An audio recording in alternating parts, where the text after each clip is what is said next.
আমরা রাস্তায় নামবো, ধর্ণা দেবো, প্রয়োজনে অনশন করবো, কিন্তু লিগালি একটা কুকুরকেও রিলোকেট করতে দেবো না। কারণ আমরা জানি এর আগে কুকুরের মাংস নিয়ে ব্যবসা হয়েছে। আমাদের দেশে রেপিস্ট ছাড়া পেয়ে যায়, আমাদের দেশে ক্রিমিনাল ছাড়া পেয়ে যায়, আমাদের এই দেশে নরখাদক ক্যানিবাল ছাড়া পেয়ে যায়, আমাদের দেশে খনিরা ছাড়া পেয়ে যায়, আমাদের দেশে যত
সবচেয়ে বড় অপরাধী হয়ে গেছে।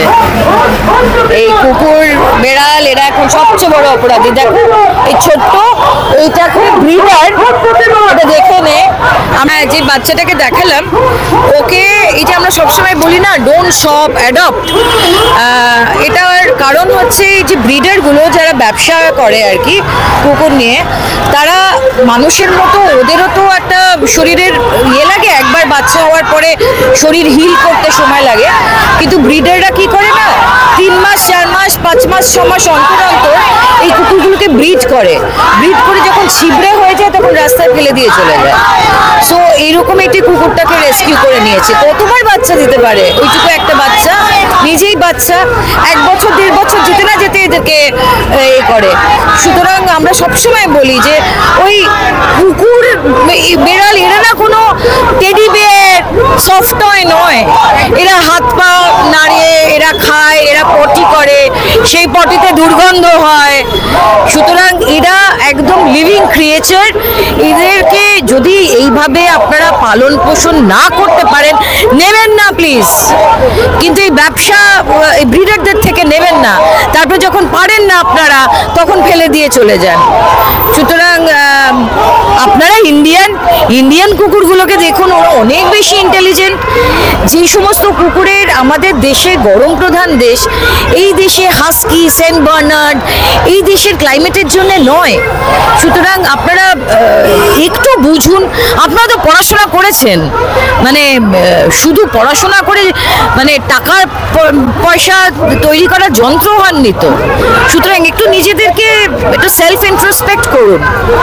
আর কি বলবো, মানে সবকিছুই খুব খারাপ থেকে খারাপতর দিকে স্থগিত করলো। তারপর আবার ওইটাই ওদের একটা ইগো ইস্যু হয়ে গেছিল যে আগের বার পারলো না, অ্যানিমাল লাভার্সদের কাছে মাথা নত করতে হলো। আমরা সুপ্রিম কোর্টের জাজ, আমাদের তো এটা বলে চলবে না, কিন্তু এবারও টিকবে না, এবারও কিছু হবে না, আমি বলে দিলাম।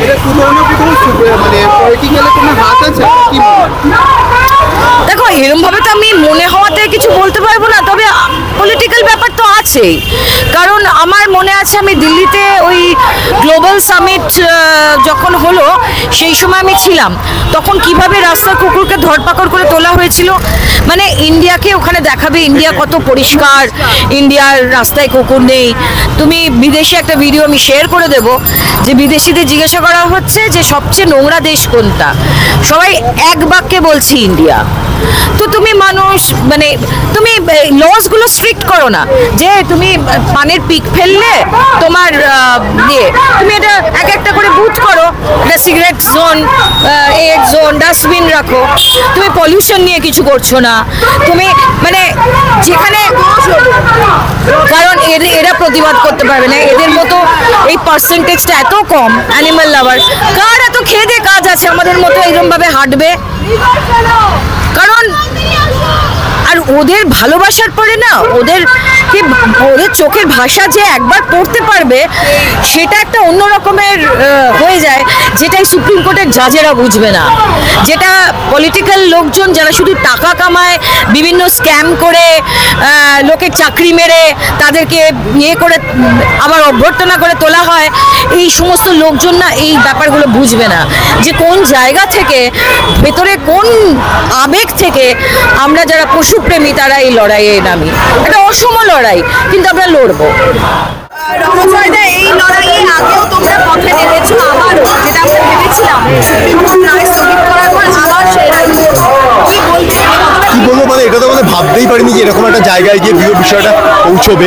আর দ্বিতীয় কথা হচ্ছে আমরা আগেও নেমেছিলাম, আমরা যদি এবারেও কোনো সিদ্ধান্ত না হয় তাহলে ভবিষ্যতে বৃহত্তর আন্দোলনের কথা ভাবতে হবে আমাদের, কারণ আমার এই পৃথিবীটা তো আমাদের কারো সম্পত্তি নয়, আমরা অন্যান্য পশু পাখিদের সঙ্গে আমরা এই পৃথিবীটা শেয়ার করে দিই। এবং এইভাবে এর সব থেকে বড় প্রমাণ আমরা করোনাকালে অনেকবার পেয়েছি। এবং এই যে বলা হচ্ছে যে সরিয়ে নিয়ে যাবে, সরিয়ে কোথায় রাখবে, জায়গায় নিয়ে যেত, এটা তো মিথ্যে কথা বলছে। এই যে ভ্যাকসিনেশনের কথা বলা হচ্ছে, এই ভ্যাকসিনেশন যারা করে, যারা করায় তারা নিজে থেকে অধিকাংশ জায়গায় করায়। ভ্যাকসিনেশন নামে যে বলছে যে আমরা দেবো, সেই ফেসিলিটি নেই। যদি সেই ফেসিলিটি যে পরিমাণ বিপুল অর্থের যোগানের প্রয়োজন এবং তার যে বাজেট হওয়া প্রয়োজন সেটা কোথাও দেখাচ্ছে না, কিন্তু খালি একটা নির্দেশ জারি করে দিচ্ছে। মানে অদূর ভবিষ্যতে যদি বলে যে এই সমস্ত গাছ আমাদের পছন্দ হচ্ছে, কেটে ফেলো, আমরা কেটে ফেলতে হবে।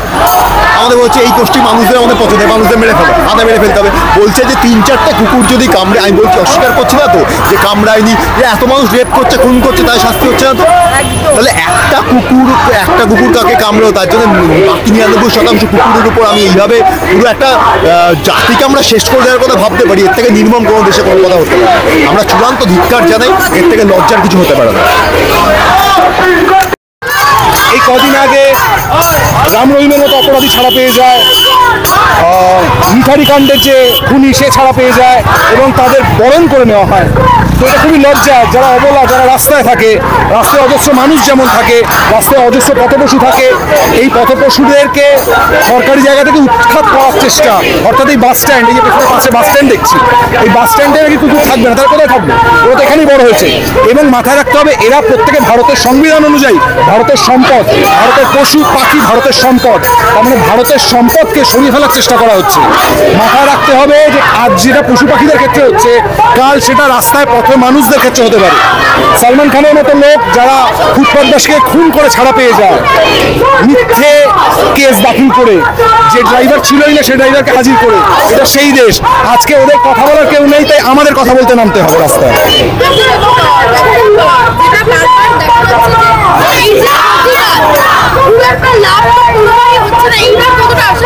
লাভ তো হচ্ছে, লাস্ট 12-14 বছর কাজ করার অভিজ্ঞতা থেকে বলছি, আজ ক্রুয়েলটি অনেক কম। আজ মানুষ অনেক বেশি সচেতন, নিজেরা থানায় যায়। আগে যদি মাসে আমায় 5টা কি 7টা কি 10টা কেস হ্যান্ডেল করতে হতো, এখন মাসে হয়তো 2টো কেস হ্যান্ডেল করতে হয়। অনেক বেশি অ্যাওয়ারনেস বেড়েছে, সেটা লেখালেখি, সিনেমা, এই রাস্তায় নামা, এইসবের জন্য মানুষ অনেক বেশি অ্যাওয়্যার হয়েছে আগের থেকে। হতে পারে সরকার কোনো পলিসি নিচ্ছে না, সেটা একটা আলাদা বিষয়। এই পথে নামাতে সরকারের কিছু যায় আসছে না, কারণ সরকার মনে করছে কুকুরদের থাবায় তো ভোট দেওয়ার ক্ষমতা নেই। কিন্তু সরকার ভুলে গেছে যে যারা কুকুরদের ভালোবাসে তাদের আঙুলে ভোট দেওয়ার ক্ষমতা আছে।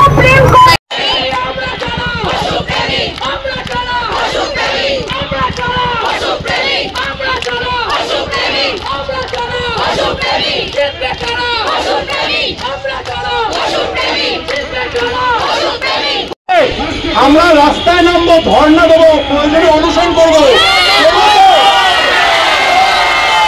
কিন্তু লিগালি একটা কুকুরকেও রিলোকেট করতে দেবো না। কারণ আমরা জানি এর আগে কুকুরের মাংস নিয়ে ব্যবসা হয়েছে।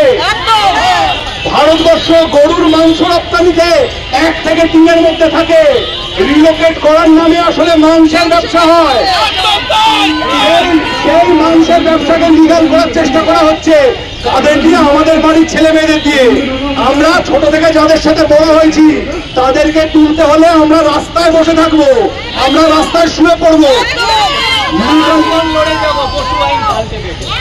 আমরা জানি আইন কখনোই আমাদের পক্ষে ছিল না, কিন্তু যারা বিগত 10-15 বছর ধরে কাজ করছেন তারা জানেন মানুষের অ্যাওয়ারনেস বেড়েছে এবং আমরাই ওর পাড়ায় হচ্ছে আমি কেন যাব? কারণ ওর পাড়ায় যদি শুরু হয়ে যায় তাহলে কিন্তু আইডিয়া করাতেও হবে। তাই ইলিগালি বহুদিন ধরে কুকুর তোলা হচ্ছে, আমরা কেউ আটকাতে পেরেছি, কেউ আটকাতে পারিনি, কিন্তু লিগালি কোনোভাবে হতে দেবো না। বারবারই বলছি, লিগালি হতে দেবো না। ইলিগালিটা তো রাতের অন্ধকারে কি হয় আমরা টের পাই না, কিন্তু কোনো আইন পাস হতে দেবো না যেখানে সুপ্রিম কোর্ট অসাংবিধানিক আইন। আমার বলা অত জোরে নয়, আমি তাও চেষ্টা করছি। এই যে নো ডগস নো ভোট, এইটা যেন আমরা সত্যি মনে রাখি। যে যে রাজনৈতিক দলের পক্ষে থাকুন না কেন, এই বিষয়ে আমাদের সবাইকে একজোট থাকতে হবে। চুপি চুপি গিয়ে ভোট দিলে চলবে না। সবাই মিলে আমরা ভোট বয়কট করছি যতক্ষণ না সুপ্রিম কোর্টের এই লটা পরিবর্তিত হয়। এবং আমার আরেকটা আর্জি আছে, যেই স্কুলে পড়েছেন, যেই কলেজে পড়েছেন, সেই কলেজ বা স্কুলের কর্তৃপক্ষের সাথে যোগাযোগ করুন, অ্যালুমনিদের সাথে যোগাযোগ করুন। বিভিন্ন স্কুলস এর বিরুদ্ধে কথা বলছে, চিঠি দিচ্ছে। না, আমাদের দেশে রেপিস্ট ছাড়া পেয়ে যায়, আমাদের দেশে ক্রিমিনালস ছাড়া পেয়ে যায়, আমাদের এই পুঁজিবাদ দেশে নরখাদক ক্যানিবালস ছাড়া পেয়ে যায়, আমাদের দেশে খুনিরা ছাড়া পেয়ে যায়, আমাদের দেশে যত দোষ দ্বন্দ্ব ঘোষ এই কুকুরগুলো কেন?